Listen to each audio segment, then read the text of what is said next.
Hinebra at saka TNT, no, game 2 ng PBA Governors Cup Finals, no. So hindi mo napanood kasi alam naman meron tayong kapon, highlights lang.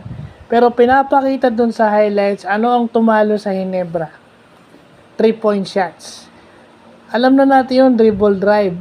Pero yun yung nangyayari, dalawang laro na pumapasok yung kick out option ng talk and text. At dahil pumapasok yung 3-point shot niya, nag-i-extend yung Hinebra.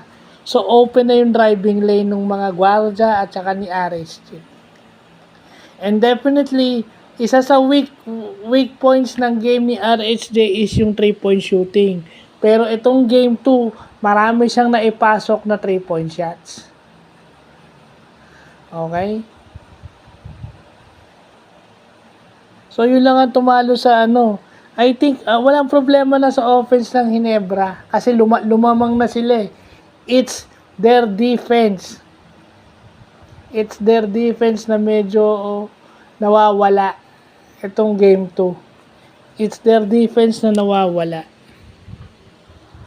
So, isipin mo, karamihan ng tira ni RSJ open. Oh.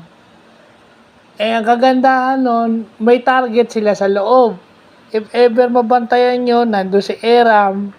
Tapos, meron pa silang Kelly Williams na pwedeng labas tsaka pwedeng loob. Ibig sabihin yung pwedeng umatake from the 3-point region to the basket. No? At saka itong si Poy Eram, pick and pop guy, may tira sa labas. Bukod sa pwedeng maglaro sa ilalim. Okay?